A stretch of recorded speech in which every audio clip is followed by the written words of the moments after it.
Okay.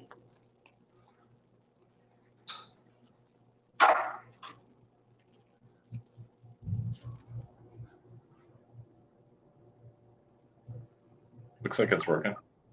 It is. I'm just giving it a second so I can be able to share on my end.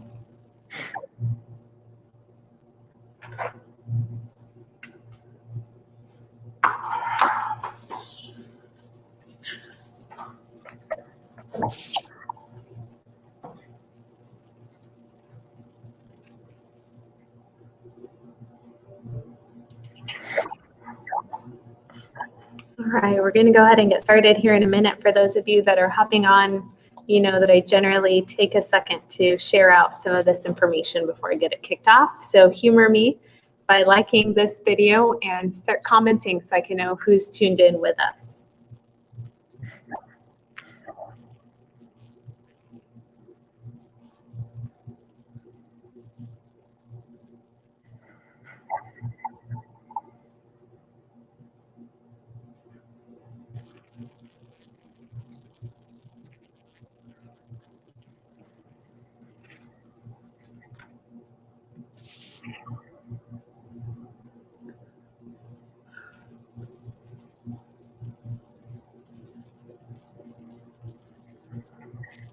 Okay, great. We're going to go ahead and get started and get this kicked off.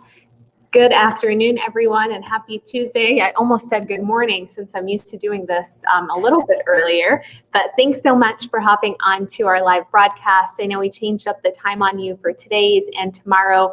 We just like to keep things a little bit fresh, and we do that by keeping you on your toes.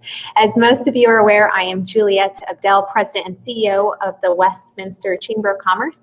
And if this is your first time hopping onto any of our broadcasts, please be sure that you hit the like button on our Westminster Chamber page, hit the follow so you can get notified whenever we do go live, and then locate any of our videos that we've had all the way back into March, and just kind of binge watch if you're free one evening or weekend and catch up on some of the information that we've shared, from elected officials to at the city to state and federal level, all the way to our experts that we bring in from business, nonprofit corner, and of course today's broadcast, which is a part of our business success series. So at the same time that we have this streaming on Facebook, we also have it on YouTube. So if you know somebody who is interested in content but isn't necessarily active on Facebook, you can find a lot of this on our Westminster Chamber of Commerce YouTube account page. You can also find out and connect with us on various other platforms, any of the information that we post out there at Westy Chamber on Instagram, and of course on Twitter at Westy Chamber. Now, I've pulled up the first comment that I already see on here, and that's from our board chair, Brian Dice. I also see Sherry John. Good afternoon. Thank you for hopping on here with me, and Peter Brissett and a couple other people. Make sure that you comment in. This is my way of giving you that shout out and recognition that you deserve.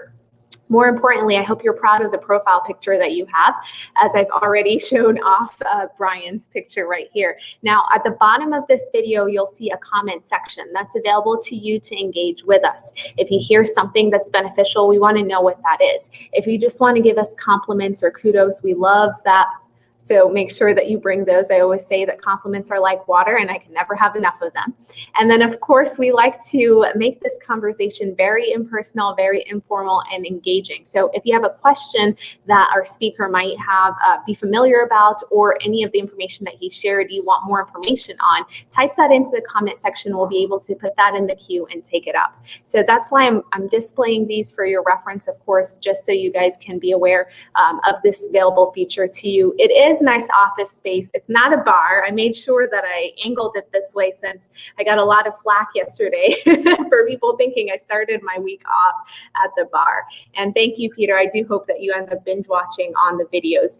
If you do end up watching previous videos, give us that hashtag replay and let us know which ones you found most valuable. So today's topic, of course, on Tuesday, is our business success series. This is designed so you can learn about what some of our businesses are doing to not just survive, but thrive during this time. We highlight a business that's engaged with our organization and allow them to share how COVID affected them, what things they did to overcome that, and of course, into the future, what that looks like. Today with us is Lewan Technology, and we have Brian Head, which many of you are aware, Brian was our past chairman and is heavily involved with the Chamber of Commerce as well. But he, outside of the chamber, which I know many of you think he's working full time since he's volunteering all the time for us, he actually has a job, and that's with Lewan. So I'm going to mute myself. Brian, this is yours to take it away and share more about what you guys are doing and take up any of our comments and questions. Excellent. Thank you, Juliet. And Juliet, for those of you that don't know, is in Oklahoma. They still use it on my side. So I will just keep talking until she interrupts me. So, and I'll try to answer questions if I can. But great to be with you. I see some familiar names on the list here, but really excited to be with you. So a lot of you know, I started out my career in the insurance industry, talking about what's the worst that could happen to you and those kinds of things.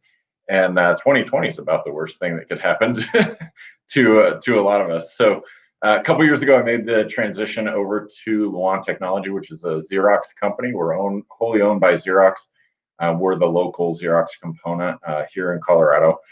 Started by the Lewan brothers, who are both still around, and they sold it to Xerox several years ago, and it's a really exciting place to be. So Xerox, as you may know, it's a very old company. They invented the print industry.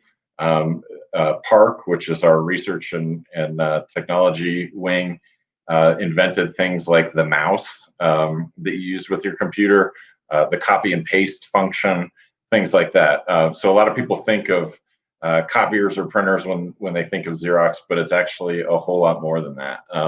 So I left the insurance industry a couple years ago and went to work for Xerox, and I haven't looked back. I absolutely love it. So what I wanted to just cover, and then feel free to ask questions as I go along. But like everybody, or like most people, Xerox went to 100% at shutdowns happened. I think I was actually, my role within Xerox is I manage our government accounts throughout Colorado, being like city and county of Denver. I was actually in the city of Louisville the day that everything shut down. That was my last in-person appointment until actually earlier today, and then everything's been Zoom. So Xerox, Lewan went to a wholly work from home model for non-essential, and I don't like to call myself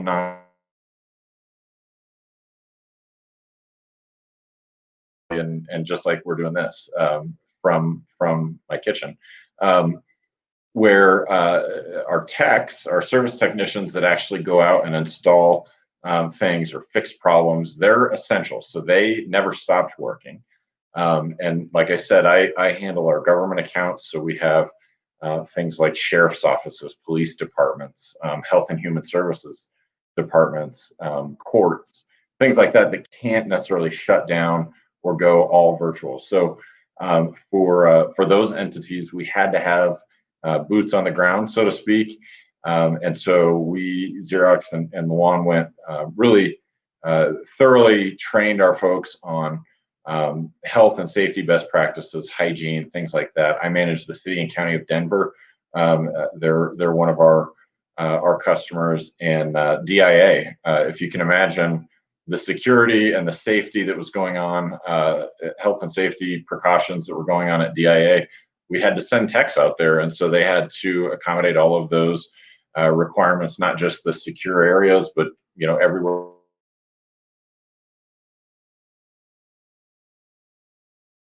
And we're protecting the end user, because we don't want to be spreading anything around, that kind of thing. So Xerox is an American company. We have manufacturing facilities here in the United States.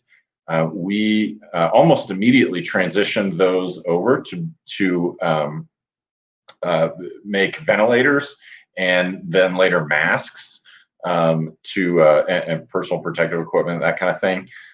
So partnered with other companies that make those things, and utilized our manufacturing capability to deploy those. So we were able to get those shipped out faster than, and this was in the earlier days when those things were hard to come by. So we were able to get those shipped out faster than some of the other companies that may have facilities overseas and have to, had customs delays and things like that. So we also, if you've been past the Pepsi Center recently, you see the COVID testing centers. So I had to work with the city and county of Denver on making sure that they have technology that's outside in tents and that is working properly. Because if you've driven by, you see long lines of cars. You see them on 9 News or wherever.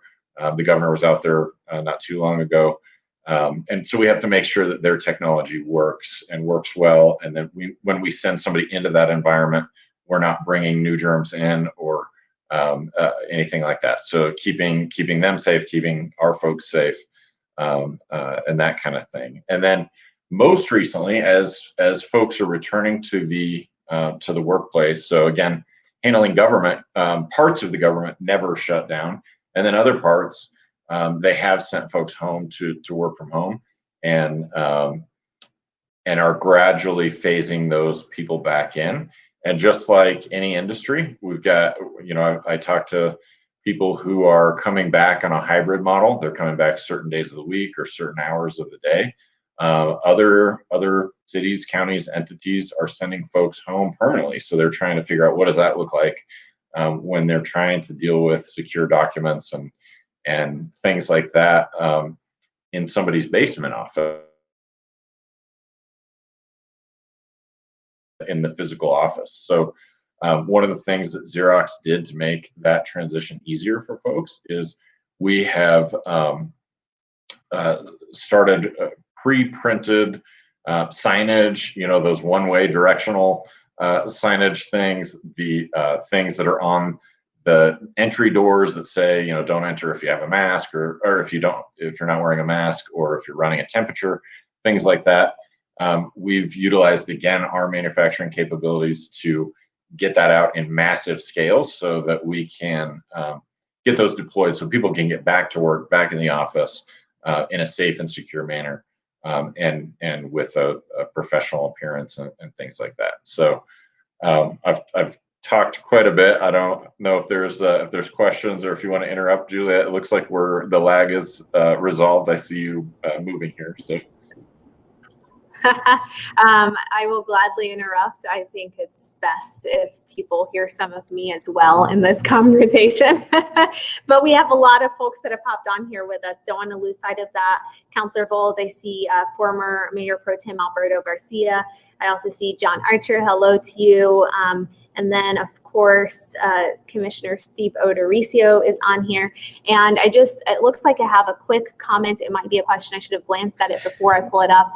Brian took the distinction of 2 back-to-back years as the Westminster Chamber is the gluten of punishment. Absolutely. No, he gained a wealth of information through that leadership role that he held. So Brian, you touched on quite a bit of things, especially earlier on. And for those of you that are just now hopping on with us, Brian Head is one of our past chairmen for the board of directors of the Westminster Chamber of Commerce. But when he's not doing, as most people say, my bidding at the organization, he is actually working for Lewan Technology. He went in detail on Lewan being the primary provider of Xerox across the state of Colorado and even nationwide, and really started out by spreading the message of very earlier on. A lot of the employees went remotely, and then now as they're opening back up or different entities are opening back up, whether it's government or business, you see that change in the workplace as well. On that note, Brian, how many, if you are aware of how many people, if any, were actually let go, furloughed, or put on a temporary time off from the location in Denver? From the city or for Lewan? From Lewan. Mm-hmm. So we've been able to keep most folks working. Again, we're an essential industry, right? We've got to have people have to have technology, and especially in this climate, people were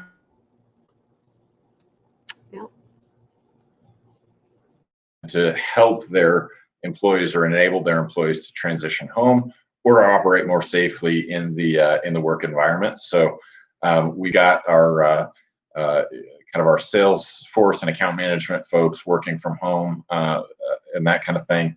I went to the office actually this morning, and there was only a couple people there. Normally, it's kind of a bustling place, but so those folks, like I said, are working from home, and then our technicians are out in the field doing the work that they do day to day. They're just doing it, a lot more carefully and health minded. Absolutely. Well, thank you for that.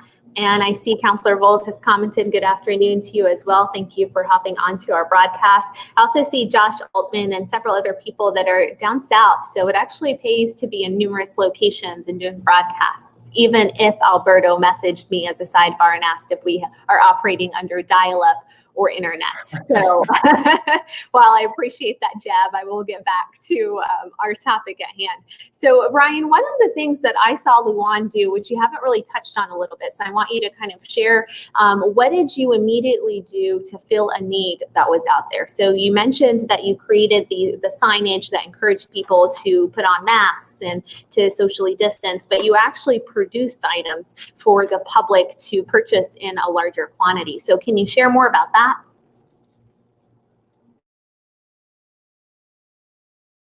But so yeah, Xerox immediately transitioned our manufacturing capabilities to make ventilators that were deployed into hospitals and to first responders to deal with the pandemic on the ground right there. And like I said, we have facilities here. We were able to partner with companies that already had manufactured that technology, so we didn't have to reinvent the wheel. And we're able to rapidly deploy those things. I think I don't recall the number off the top of my head, but there were thousands of ventilators deployed to New York alone when that was really the epicenter of the outbreak of the pandemic. And then after that, we started making PPE, so masks that we were able to deploy. And if you remember early on, we're talking about March, April. It was very difficult to get those, and so you were hearing stories of nursing homes or government entities or first responders not being able to source those fast enough, and so Xerox was able to rise to that occasion and meet that need as well, and get those shipped out quickly and cost effectively to the different entities.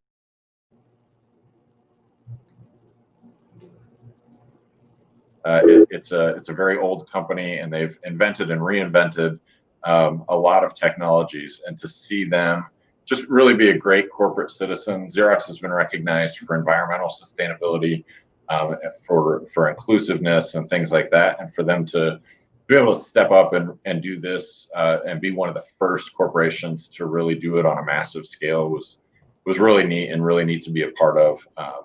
And I had government entities reaching out and asking questions about different things, and we were able to get that information and get those resources to them.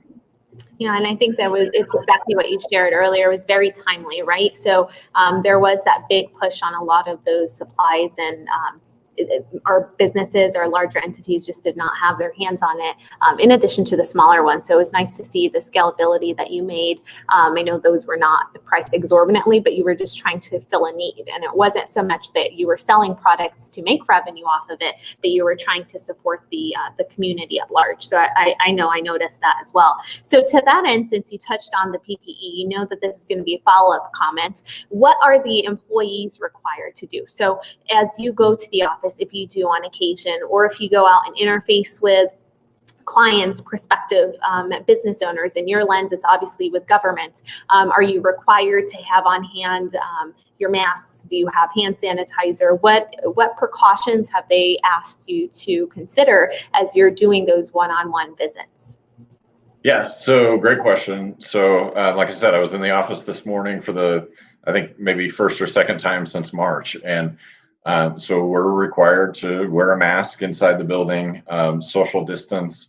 We're used to having big meetings with a lot of people in a room, and that's gone all virtual. And fortunately, being a technology company, we have the resources to be able to do that successfully. But there's some things that you need to do. So, like for example, today I needed to go and print some documents to take to one of the cities that I work with. And so we have obviously hand sanitizing stations,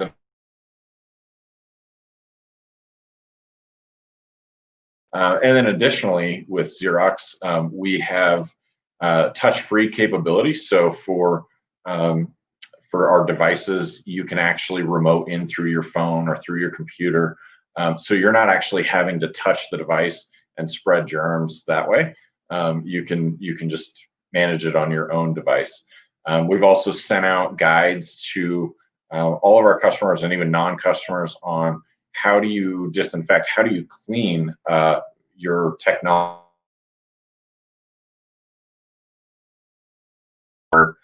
your electronics. That would be a bad idea. So we've sent out guides. I can put a link in the comments section on this later, or send that to you, Juliet, on how to do that safely so that you don't, electrocute yourself or or fry your technology. So those are some of the things we do. Well, and I think that's a pretty important guide to put out, because that's one of those touch points that people don't really think about whenever they're in the office, right? So if you think about everything that your hands are touching along the way, especially your printers, your copiers, a lot of those tech devices, they're easy to transfer anything. So being able to provide them with ways that they can do that, I think, is definitely a benefit to those businesses as well. So we talk about Lewan, right? And we talk about how this was founded by the Lewan brothers, and it's continued to adapt to the world that we're in, right? And looking into the future, what does that mean for technology? What exactly does that mean when we say, copiers and printers? And are we moving away from those things, or are we finding smarter ways to do that? Yeah, that's a great question. We get that all the time, because and actually when I made the career switch and switched industries, I had some folks say, "Why would you go to that? Aren't we moving to a paperless society?" And the coolest thing about Xerox was the top performing, or one of the top performing tech stocks in all of 2019. And John Vizintine's our CEO, and Carl Icahn is an investor that has poured a lot of money into Xerox. And really, Xerox, if you think about it, has, like I said, invented so many things. People used to call a photocopy a Xerox, just like you would call a tissue a Kleenex. The names were synonymous, right?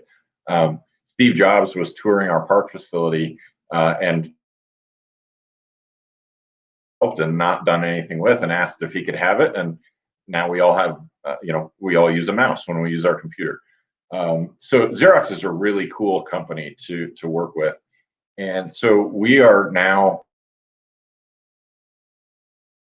have with cities and counties, and my counterparts are having with businesses of all sizes, are about how do we print less, print more sustainably and more efficiently. And then on top of all of those things, how do we do that securely? Because you don't have to look far in the news to see cyber attacks, and a lot of people think about firewalls on their network and on their PC, but they don't think about their print copy technology that's connected to the internet. So a lot of what I talk about is not, of course, a part of it, and will always be a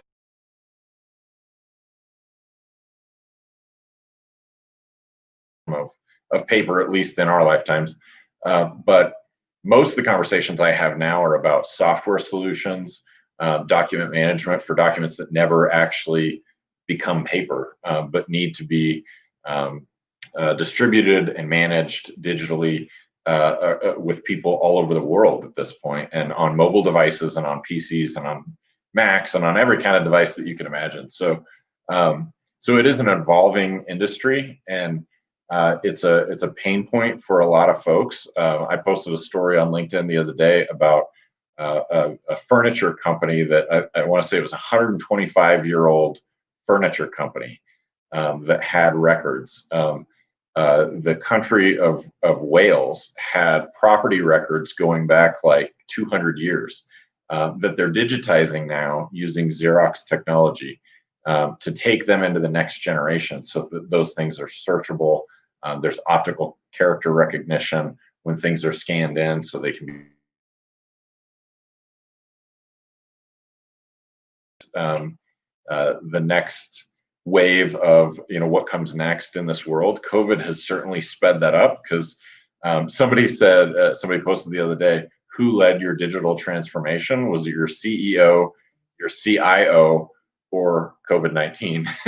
and it was like a LinkedIn poll, and a lot of people had responded COVID-19. They didn't plan to invest in these technologies, but ultimately it's gonna make business a lot easier and more efficient for them, and reduce both environmental impact and the bottom line. Absolutely. And I think that was funny that you shared that small poll, but it is a fact. And we hear that a lot with businesses, especially, on how they've used this time. And a lot of them have put it toward things that they had as a project they wanted to do, but it might not have been a priority. And so it's really pushed them to think a little bit ahead of, let me go ahead and raise the priority on this and leverage that as a way to ensure that my business comes out better in the long run. So I thought that was nice. I also liked it. I'm going to pick your brain just one last second before I start to close this out.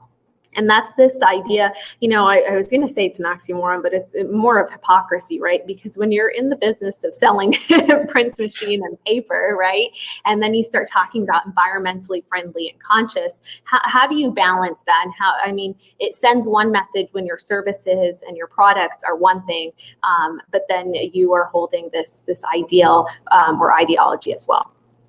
Yeah, so we were the first company ever in our industry to be recognized by the EPA for environmental sustainability efforts. And we've been recognized every year since then. So we're certainly a leader. And so I challenge you a little bit. I think the old way of thinking is to think of Xerox as just a print paper company. We have unveiled massive technology over the last few years. Our devices now that do print, they also do so many things. They have apps just like your phone has. We have the Xerox app gallery that it's just like if you have an iPhone, it's like the app gallery to do work efficiently and smarter. And then we have things like DocuShare, Xerox DocuShare. We partner with other vendors for things like PaperCut, which is a software that who's printing what. The federal government uses this as a security precaution, things like that, and it helps them print less. And when they are printing, print in a sustainable way. So I think we're years out from because it's such a critical part of our economy. But if paper went away, Xerox will still be here because of the apps and the thinking, the forward thinking that really Xerox was the first in the industry to take on, and that's why we're in the position that we're in today. Thank you. And thank you for sliding me with your answer that I knew. I was trying to get you to speak up about stuff. Emilio, thank you for hopping on here with us. I also see Amy. We have a couple of questions that I just want to get through quickly, and then we will round out. This one comes to us from Counselor Bowles. His question relates to our police officers and them now having to wear those cameras, right? So this came out of the state legislation. It was a Senate Bill 217 that went through. Do you believe that the storage of records will be difficult? Ideas on how that might happen as well? So that's a great question. So we're seeing actually these issues from around the world. There's a lot of stories. Again, Xerox is a leader here. I mentioned the country of Wales. There was the furniture store I referenced, but we also, Xerox and Lewan are really the leaders in Colorado. So Xerox manages the state of Colorado and all of their technology. I personally manage the city and county of Denver, and they obviously have thousands of devices and millions of records. And so a lot of the technology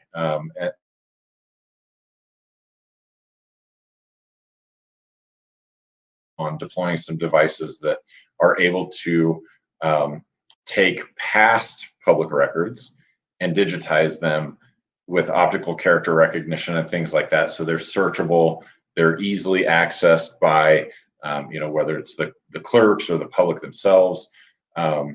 So I think with technology, to John's point, I think it's actually going to be very easy. It's going to be a lot easier than in the past when you're sending somebody back into a file room to dig out a record from whenever it is. We also have the ability with things like DocuShare for multiple users within the city or county or state to manage those documents or manage that data and track who managed what and who kind of earmark the changes, so that if it comes to a court situation, like you referenced the police officers, if it comes to that, you can not only see what the record was, but who handled that record through its lifespan. So you hear police talk a lot about chain of custody.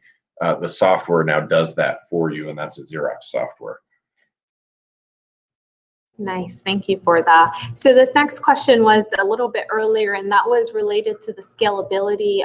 You talk from the lens of working with larger entities like obviously our governments, but how feasible is the application of any of Lewan's products or services to small businesses? Yeah, you lagged there a little bit, but I think I caught most of the question. So scalability. So I deal with large numbers. Like the city that has thousands of devices, but we have folks that deal with your entrepreneurs, your small business, your at-home worker that may just need technology for 1 or 2 or 3 employees to be able to either work from home or more safely work from an office environment or whatever the case might be. So it scales very well, and when you do things it's much easier, in my opinion, to scale down than it is to scale up. So you'll see a lot of folks in our industry trying to scale up, where we kind of started up here and we're able to scale back. And the nice thing for small businesses and entities like that is that they can take advantage of some of the, essentially you go to Costco because you get things in bulk, right? If we're dealing in bulk with like the state of Colorado and the city of Denver and these major big entities, it makes it very accessible for the smaller folks to kind of tack on and ride those coattails. Excellent. Well, thank you so much for that, Brian. I know there are still several people that are hopping on. This video is going to be available for you to watch at any point in time, even when we wrap up here in a second and are no longer live. So I encourage you to rewind it, capture some of the information, and then also comment if the video is lagging on Brian's side or on mine, because I have a feeling that it's not ours. We've tested. I've got an amazing tech expert here. Thank you to my host sponsors backstage and HostBridge Technologies. So pretty sure they know what they're doing. But Jerry Morgan, I see you on here. Thank you so much for sharing that this is great information. And since you kindly said that, I'll ask you and anybody else that's tuned in, if you found any of the information pretty relevant and you think that others should know about it, which if it's on our broadcast, then you know it is relevant. Please click that share button on your personal page, on your business page, or on your story. Let people know about what services and products are out there, what solutions, but also let them know about what the best practices are. So our Business Success Series is more than just obviously an opportunity to promote one company.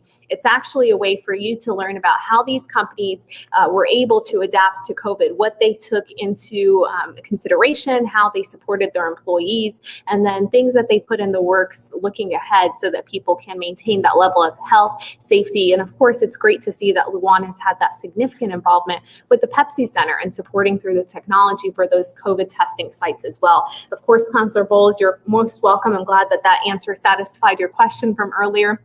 We're going to go ahead and wrap up, but before I do, I want you to know that we'll be back here tomorrow. Now, earlier today, I posted this week's programs for you because they changed up sometimes. Every now and then, instead of an 11 a.m., we might do a 4 p.m. town hall or other item like that. So tomorrow's broadcast is actually a town hall. It's at 4 p.m., and we'll be hosting it with 2 of our industry partners. That's the Colorado Auto Dealers Association and, of course, the Freedom to Drive Coalition. Both of them are touching on traffic and, of course, passenger vehicles today, yesterday. What does that look like in terms of numbers? How has that impacted our infrastructure, our transportation? Transportation is a huge topic. You've heard us bring this in about 3-4 different times.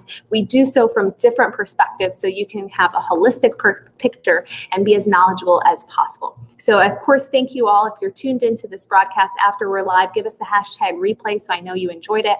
Ask us any questions through the comment section or DM us so that I can get back to you. And of course, help me answer the question that the lag came from Brian, my guest today. But I appreciate you, Brian. Thank you for tuning in with us, of course, to everybody and to you for spending about 30-ish, maybe a little bit more for us to figure this out, but some of your day to share about what you guys are doing. Absolutely, Julia. Thank you for having me. And I'll just say in closing, I'm really, really proud of the response the Chamber's had. Brian mentioned glutton for punishment, 2 years as chairman, but really have been thoroughly impressed. Brian Dice as current chair and you as our CEO the last couple of years have really confronted this pandemic head on and really been a leader, not just in Colorado, but across the country in the response. So thanks for all the work that you're doing. I sure appreciate it.